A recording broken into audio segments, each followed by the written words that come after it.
ABIEA Entrevista, 20º episódio. ABIEA, 36 anos de histórias e propósitos. Quer saber mais? Associe-se, inscreva-se no canal, compartilhe com os amigos e ative o sino de notificações. Pelas próximas semanas, vamos descobrir, juntos, o que motivou empresários do segmento a contribuir para a criação e a manutenção da ABIEA. Hoje, vamos conhecer a história por trás do nome do nosso Prêmio de Excelência Gráfica Humberto Gianobili. 3 mandatos de presidente, 2 de vice e uma trajetória de dedicação à associação. Infelizmente, perderemos toda a irreverência que lhe era típica, mas lembraremos desse ícone através dos seus filhos, Camila e Ricardo. Obrigado pela participação de vocês. Boa tarde. A gente que agradece aí a oportunidade de falar um pouquinho do São Humberto. Maravilha. Conta para nós aí como é que foi a trajetória do seu pai como empresário na indústria gráfica. Como é que isso surgiu na vida dele e de vocês também? Vamos lá. O seu Humberto, ele nunca imaginou que ele ia trabalhar na área gráfica. Tá? A carreira toda dele no setor privado sempre foi ligado à mecânica, à metalurgia, à qualidade, tudo ligado a ferro. Ele trabalhou em empresas como Cosipa, Embratel, diversos segmentos. Aí um dia, numa das últimas empresas que ele trabalhou, foi convidado a abrir uma empresa de válvulas de inox.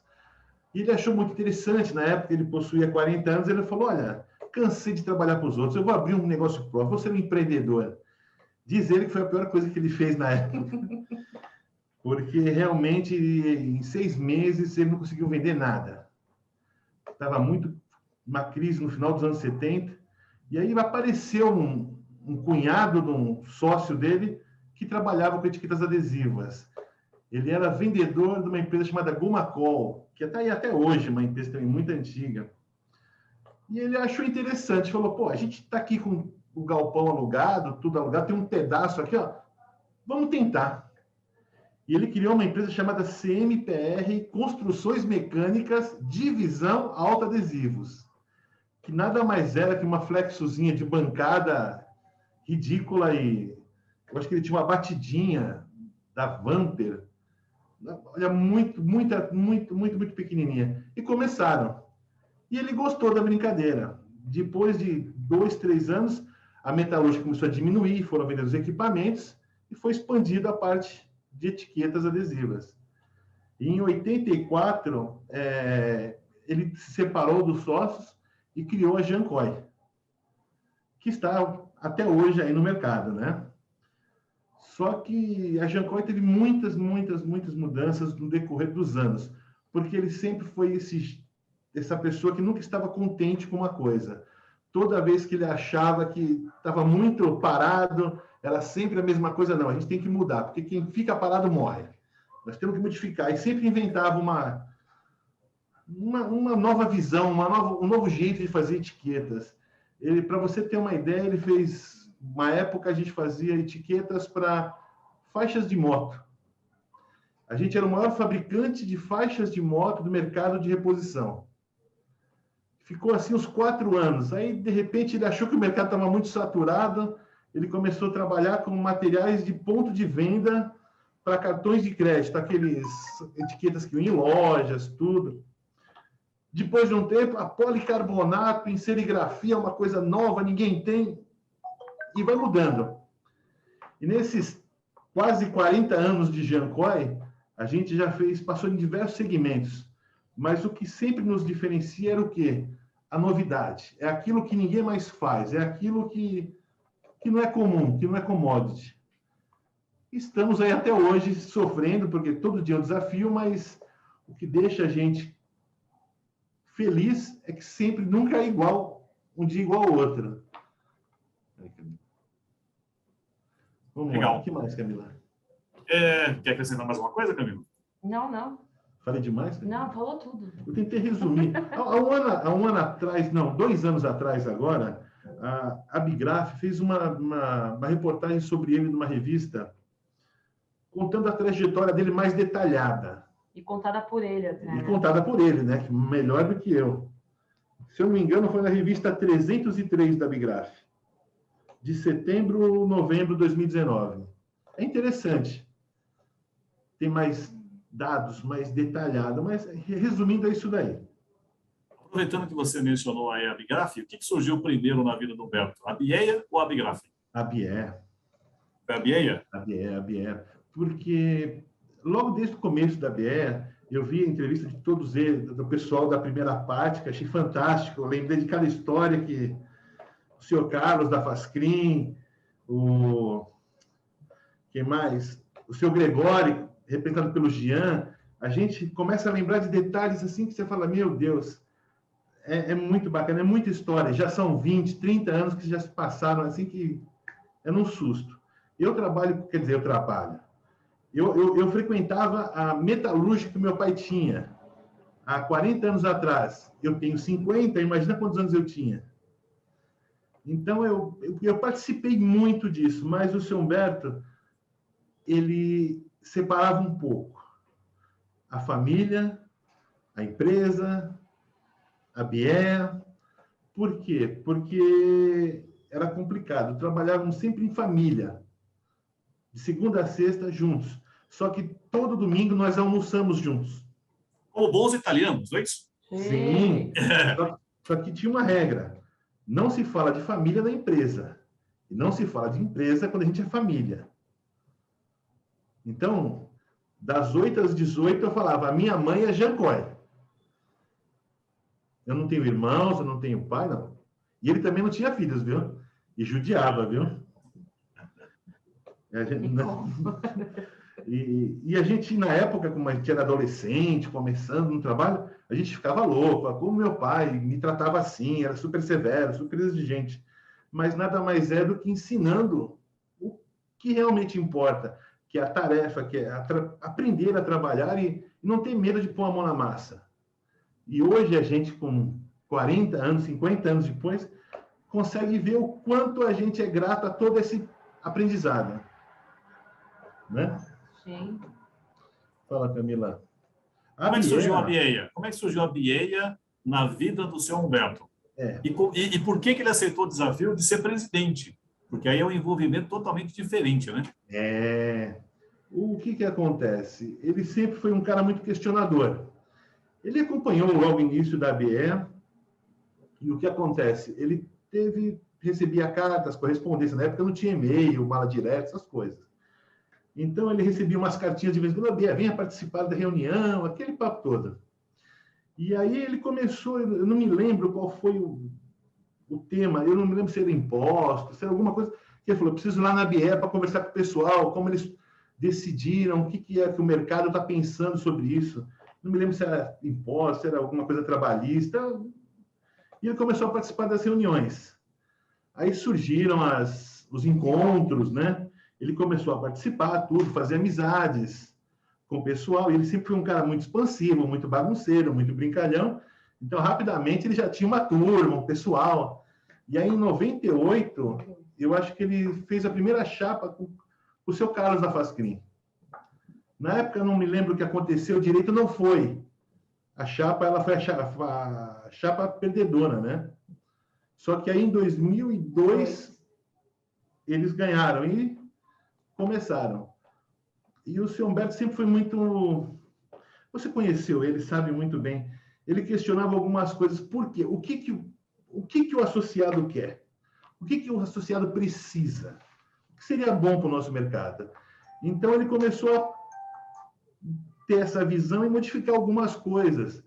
Ele achava que os nossos fornecedores, os laminadores de materiais, como Avery, Jaque, na época, Colacrio, eles podiam participar da associação, mas o quê? O interesse deles era vender material, só isso. E para eles venderem mais material, seria interessante que eles fomentassem o mercado, capacitassem melhor os convertedores para poder estar colocando autoadesivos em diversos segmentos que atualmente não utilizavam, como tampografia ou serigrafia direto numa embalagem. O pessoal, não, a etiqueta fica bonita, a etiqueta tem um hot stamp, tem um efeito metalizado, a qualidade de impressão. Então, ele ligou o pessoal da conversão de laminação para o pessoal nosso, que praticamente estava ali, desbravando esse mercado, né? E ele começou eventos, e ele convenceu todo mundo. Tanto que o número de associados foi absurdo. E o pessoal confiou nele, falou, não, olha, Humbertão, pô, chegava uma Avery Dennison, uma Cola Crio, uma Jaque, o pessoal todo, Tintas, o pessoal da MLC Fábio, todo mundo falou, pô, a sua proposta é interessante, nós vamos acreditar em você. 3M, então vamos lá. Separavam verbas para o encontro, que eram convertidas em seminários, em subsídio para facilitar a ida dos convertedores. E foi uma loucura. Teve um ano que eu não me lembro exatamente qual foi, que praticamente quase não tinham quartos no resort. Na Bahia.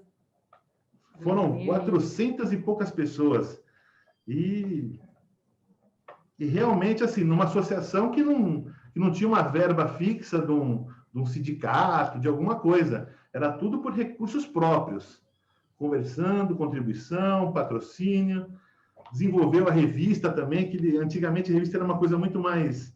Um jornalzinho informativo, uma coisa bem insípida. Ah, teve uma reuniãozinha aqui, a gente conversou com fulano de tal, novos associados vinha 3. Aí ele chamou o pessoal, eu acho que, se eu não me engano, o Carlos da Fascrim participou muito nessa parte, que ele era de marketing, melhorou muito o visual da revista, aprimorou, novos patrocinadores, tudo convertendo para quê? Para o associado.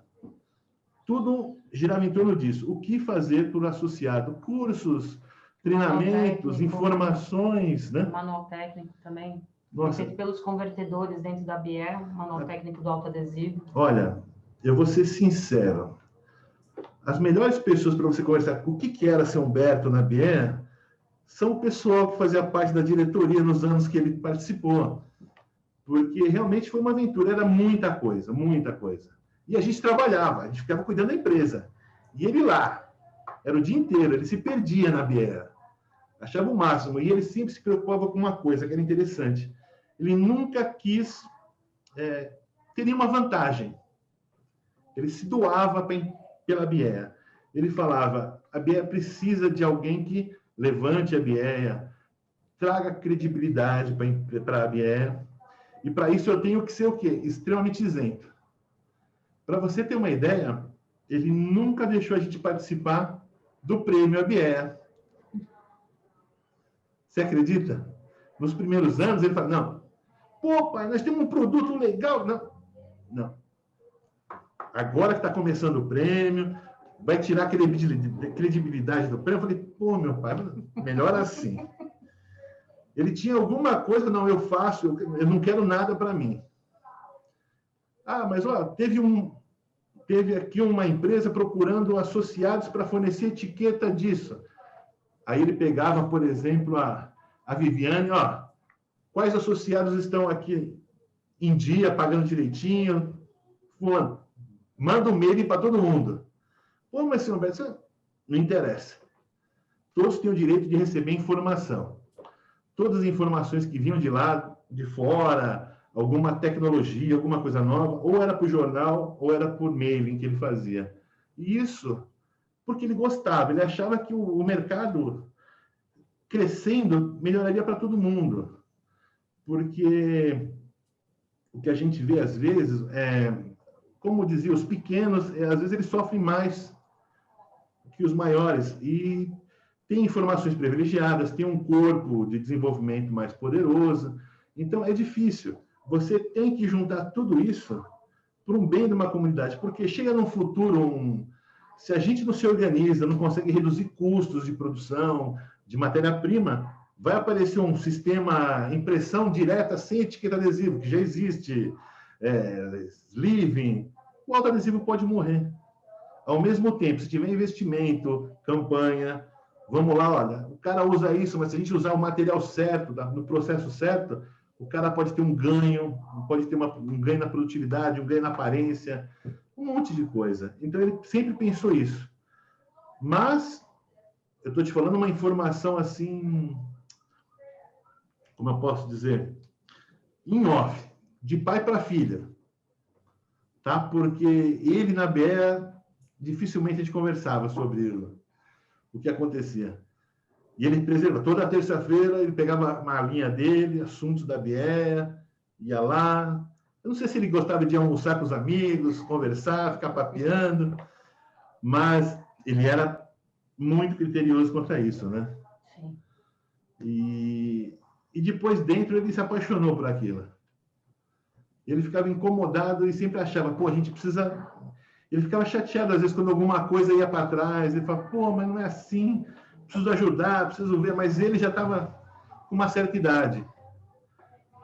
E ele já não devia estar atuando dessa forma há muito tempo, mas ele não tinha quem fizesse ele parar. É muita energia e muita disposição, né? É Exatamente. muito compromisso realmente com o mercado.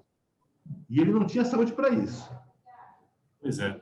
Mesmo... Resistente. Não, eu falei, meu pai, descansa, fica aí, fica na sua, olha, aproveita. Não, eu não estou inválida, no meu saco. Eu não morri ainda. Aproveitando essa situação, como é que ele preparou a transição da empresa dele para os filhos? Conta um pouquinho essa história para nós. Porque a transição, a gente observa que até hoje é uma coisa complicada, né? Os donos de gráfica não conseguem passar essa paixão para os filhos. E aí, conseguir passar para mais de um filho ainda, eu quero saber como é que foi esse feito do Humberto para vocês. Olha... Acho que foi muito natural, né? Não foi uma coisa assim preparada. Né? Não teve porque todo ano ele era sagrado, aquelas férias dele, né? Vai lá, vai visitar os parentes, vou comer, vou beber, vou dormir, vou passear, vou ver meus primos, enfim. E aí, meio que a gente, na marra, a gente tinha que, né? E se acertando ali, se ajustando.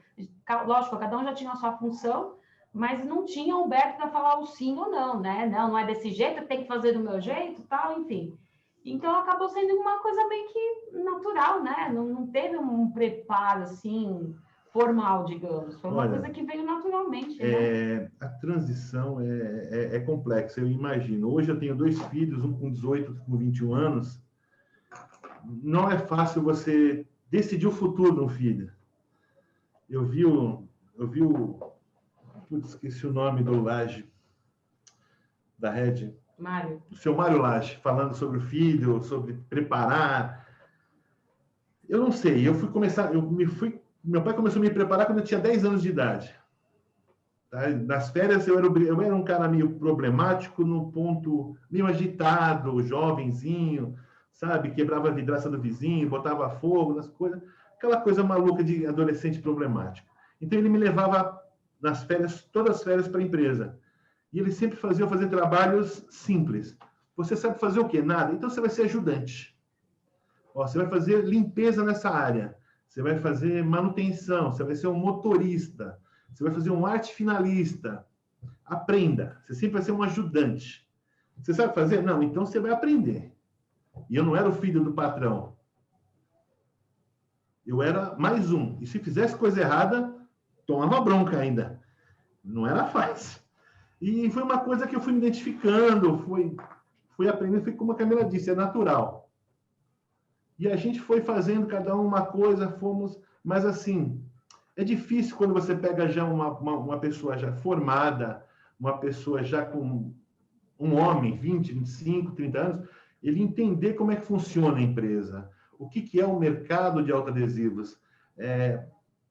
O seu Carlos da Fasquim falando da filha que tem coisa, aquele jeitinho de tomar café ali e tal. Isso a gente não aprende. Isso a gente vivencia. Isso a gente aprende batendo ali, ó, apanhando, tomando chuva. É diferente. Então, eu acho que a gente tem que orientar os filhos desde pequeno, desde uma adolescência, de uma forma ou outra, fazer eles respirar alguma coisa disso. E decidir se vai existir uma transição ou, de repente, você vai profissionalizar a sua empresa, virar um conselheiro, porque não adianta a gente forçar uma situação se o seu herdeiro não tiver a fim de brincar com a etiqueta adesiva, não adianta. Ele vai desperdiçar todo um legado que você demorou a vida inteira para criar de bobeira, porque ele não vai estar fazendo uma coisa que ele gosta.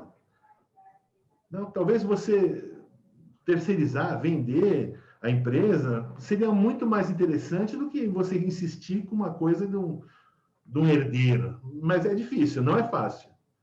A gente entra muito natural nesse aspecto. A única diferença que a gente sentiu agora com a falta do seu Humberto, claro que todo dia é uma tristeza. Mas quando a gente decide alguma coisa entre irmãos, ele não vem e fala assim, tá tudo errado. Não é assim que eu quero que faça.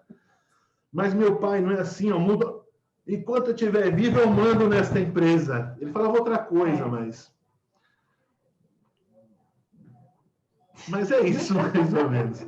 E a gente aprendeu. A Camila trabalha muito na área da qualidade, eu trabalho mais na área comercial, em desenvolvimento de produto. Eu tenho outro irmão que agora está em casa de Covid, mas está bem, fica tranquilo, que trabalha mais na área de produção. E a gente já aprendeu a conviver nesses anos todos. Então, das 8 às 18, nós temos reuniões, nós temos metas, a gente se pega bem forte, a gente se cobra um ao outro, mas é muito transparente. Se a gente tem capacidade, surge algum problema, se a gente não tiver capacidade, a gente abdica do cargo por alguém profissional. Você vai atingir a meta? Então é por aqui. Se não, porque por mais que seja uma família, por mais que seja uma empresa de 40 anos, nós temos aqui muitas famílias que dependem da empresa para sobreviver. Então, antes de tudo, a gente tem que ser profissional. Antes de tudo, a gente tem que pensar na empresa como empresa, não com um puxadinho de casa. O que a gente decide na empresa é pela empresa. Final de semana é outra história, vamos comer um macarrão, vamos ver os sobrinhos, vamos pegar a dona Raquel, é diferente. Não se fala em empresa. É a família Genóbile. Mas o seu Humberto ensinou a gente assim, é complicado, mas não tem que ter medo de ensinar os filhos, tem que ir levando eles devagarzinho e sentindo, porque realmente é complicado. Eu tenho 2 filhos. Um quer ser engenheiro de TI, o outro quer ser economista. Nenhum neto ainda se contaminou pelo autoadesivo? Não. Tem mais 2 vindo aí da Camila. Que gostam de uma etiquetinha, colem tudo. Ah. Porque o autoadesivo é maravilhoso, ele é lúdico, ele fascina, se o Humberto falava. Toda criança que você dá um adesivo, e cola na cara, e cola no caderno, e cola não sei aonde. É um produto fantástico. Ele amava a etiqueta adesiva, ele achava assim, nossa, né? Muito. E vocês nunca foram levados para a Bieia? Ele nunca incentivou vocês a irem para a Bieia? Pô, mas isso aí a firma quebrava. Todo mundo com a Bieia, quem ia produzir etiqueta? Trabalhei em alguns encontros. Trabalhou? Eu ia até às vezes um dia antes para ajudar a organizar as coisas do encontro. No encontro eu já trabalhei bastante, mas só por aí. Treinamentos que havia fazer, a gente participava, mas parou por aí. Deixava essa parte aí da associação mais para o São Humberto mesmo. Deixa uma palavra para os pequenininhos que nos acompanham, porque a gente sabe que muita gente acompanha a BA, mas nem todo mundo acaba se associando. Que palavra que você pode deixar para esse pequenininho que acompanha, às vezes diz que não tem tempo, da importância de se associar? Olha, a importância de associar, o que acontece? É incrível. Nós somos... A vida de um empreendedor normalmente é complicada, é meio solitária, porque você briga à frente da empresa e tem várias demandas que você tem que decidir, você tem que fazer, você tem que ir atrás. E por incrível que pareça, quando você se associa a uma entidade de classe como a BE, você vê um monte de gente que você se identifica. E você compartilha de diversos probleminhas que você, às vezes, fica meses sem dormir. Aí chega um cara e fala assim, dá aquela luz para você e fala assim, nossa, como eu era um tonto. É tão simples, mas só pela troca de informações, troca de experiências, é fantástico. Você cresce muito. São Humberto, por exemplo, Ele começou mais ou menos assim, vai, Humbertão, você é um cara legal, vai lá ser presidente. Sabe aquela história? Você deve ter passado por isso. Né? Aquela história de tipo, vamos lá, vai, vamos. O que acontece? Ele não era nada político. Nunca foi político. Ele nunca chegou a ser um grande político até hoje. Mas ele aprendeu a compartilhar, porque ele sempre foi muito sincero, muito... É demais. Muito objetivo. Então, quando ele via uma coisa errada, ele falava. Ele não era politicamente correto. Não. Ele falou, pô, não, mas vocês estão fazendo isso errado. Pô, mas isso aí não é correto. Então, ele às vezes criava algumas inimizades. Mas a maioria adorava ele por isso. Porque muitas pessoas, às vezes, ficam com medo de se reunir, de falar alguma coisa. Mas, pô, você vê a Bié, 40 anos de experiência, o que já passou por aí? Quantos problemas, quantas crises, quantos planos mirabolantes, quantos presidentes a Bié tem aí de know-how e pode ajudar. É muito simples, é muito fácil. A gente está há muitos anos no mercado, sabe. Problemas é todo dia, toda hora, é uma coisa tributária, não sei o quê, é material, agora essa falta de material, olha, não é fácil, é complicado, mas isso mostra que a gente está vivo, isso dá aquela gana de vamos lá, porque se não tivesse tudo isso, qual seria a graça?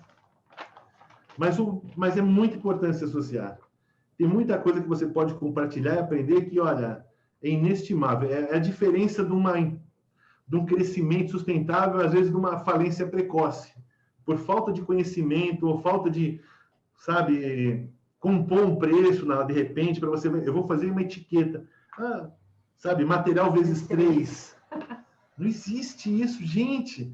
Tem tanta coisa que você pode aprender, tantos detalhes, tantas variantes, tantos fornecedores, tantas formas. Isso só vai aprender isso se associando, não tem jeito. Vivendo o dia a dia, entrando, participando da diretoria, porque é fantástico. E mais do que tudo isso, conhecendo novos amigos. E amigos para a vida inteira, né? O seu Humberto... Os bons amigos aí. Com certeza, com certeza. Que conselho o Humberto daria para mim nesse momento? Vocês conhecendo o seu Humberto, o que ele diria para mim nesse momento? Olha, é complicado isso daí, hein?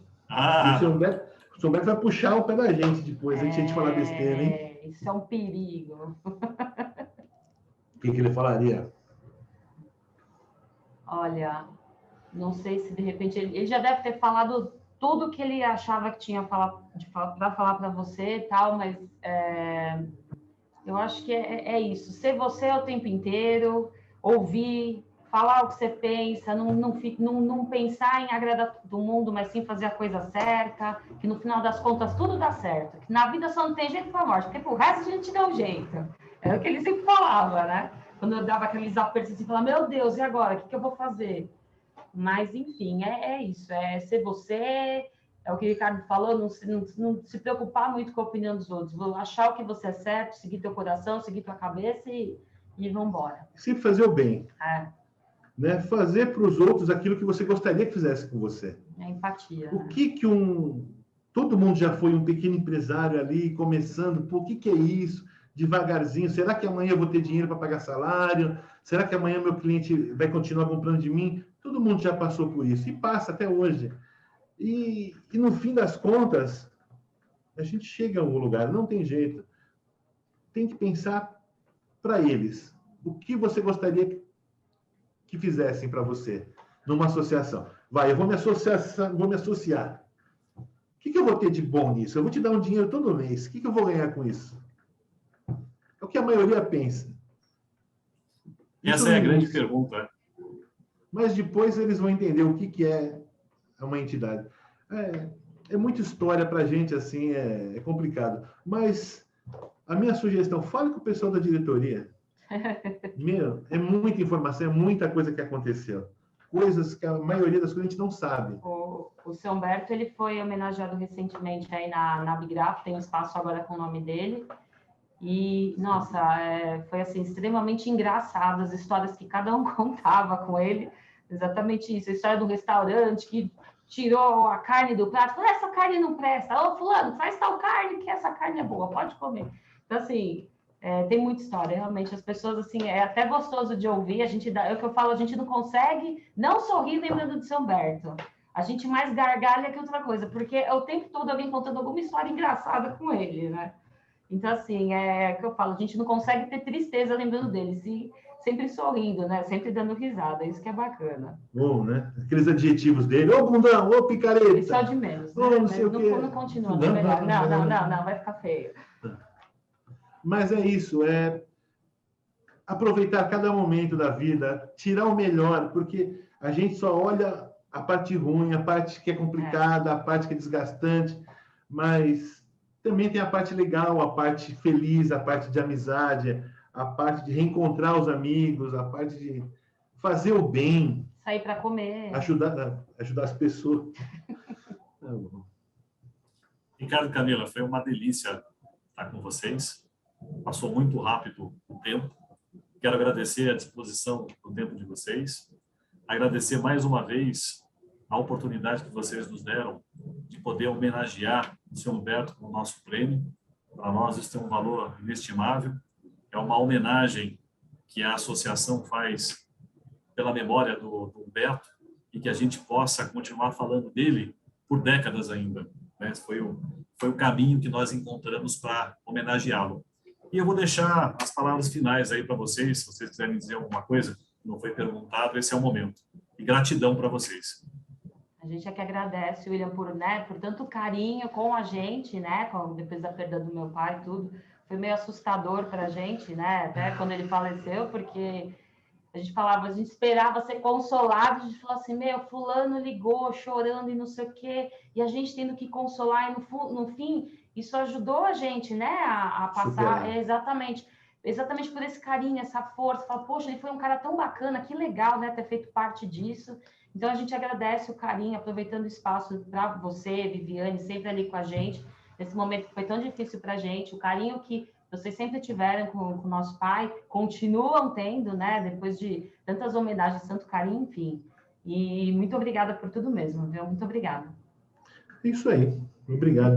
E bola para frente, gente. Nós temos um ano novo aí, um ano aparecendo e vai ser bem melhor que o ano passado. E vamos aproveitar, vamos para cima, vamos criar coisas novas, vamos mexer nesse mercado, novos cursos, né?